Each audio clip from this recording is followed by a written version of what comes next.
Jadi teman-teman, Kak Glo ini salah satu dokter di mana?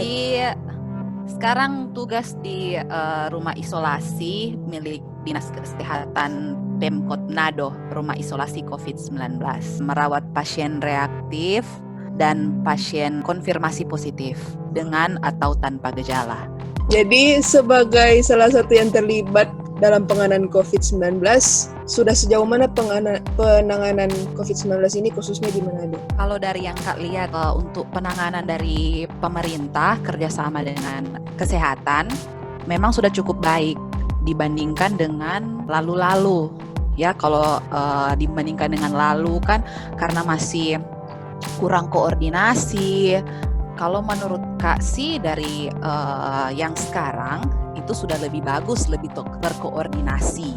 Cuma mungkin ada beberapa hal yang kekurangan, misalnya hasil periksa yang hasilnya tuh lama keluar. Bisa jadi lebih banyak, makanya misalnya hari ini tidak ada laporan begitu. Oh, berarti aman-aman Manado, belum tentu. Misalnya kalau di Mantos itu kan mulai ada protokol kesehatan, orang-orang boleh ke Mantos. Apakah itu cukup, Kak, menurut Kak? Memang kalau misalnya kita bertahan dengan selalu stay at home juga agak susah karena biar bagaimanapun pekerjaan, roda perekonomian harus jalan. Dan kalau misalnya tetap stay at home, work at home, kayaknya susah kalau terus-menerus kita terapkan gitu. Jadi kalau menurut Kak dengan penerapan protokol kesehatan yang sekarang ini baik di Mantos atau di tempat lain yang tiap mau masuk pintu masuk mesti harus cuci tangan atau harus diukur dulu suhu badan. Kemudian di dalam juga untuk transaksi sebisa mungkin transaksinya tidak dengan melakukan transaksi langsung. Menurut Kak sih ya sudah cukup ya karena protokol kesehatan yang diterapkan di Kota Manado itu merujuk dari Badan Kesehatan Dunia juga. Yang juga diterapkan oleh negara-negara yang lain yang tidak jauh beda ya, cuci tangan, pakai masker. Memang corona ini kita juga harus waspada. Cuma ya sebisa mungkin kita juga bisa bersahabat dalam arti pekerjaan tetap jalan tapi ada aware gitu. Selama Kak bertugas di rumah sakit sebagai dokter, adakah halangan atau hambatan atau ada dampak negatif positif yang Kak dapat selama? Kalau dampak positif mungkin lebih ke masyarakat karena yang tindakan untuk kesadaran untuk selalu menjaga higienitas dibandingkan sebelum ada corona kan beda sekali. Sekarang setelah ada corona baru mau duduk semprot cuci tangan. Tapi kalau untuk tenaga kesehatan sepertinya tidak ada itu dampak positif. Adanya justru dampak negatif. Kalau dampak negatif sih misalnya kekurangan alat pelindung diri. Nah, itu waktu awal corona itu alat pelindung diri itu sangat sulit untuk didapat.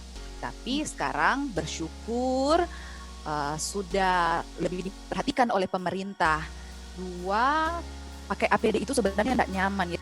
3, beban kerja meningkat karena kekurangan tenaga kesehatan. Kan tidak semua tenaga kesehatan itu suka ditempatkan di tempat-tempat yang resiko tertular. Dampak negatif selanjutnya, stigma masyarakat terhadap tenaga kesehatan. Jadi ada cerita nih, temannya Kak, dia perawat, dia tinggalnya kos. Kemudian ibu kosnya tahu dia itu tugas di ruangan isolasi. Segeralah dia dikeluarkan hari itu juga. Kak juga pengalaman waktu itu pesan, kemudian beberapa kali di reject sama drivernya, cuma karena drivernya pas lihat alamat jemput itu di tempat resiko tinggi, jadi itu berapa kali nolak.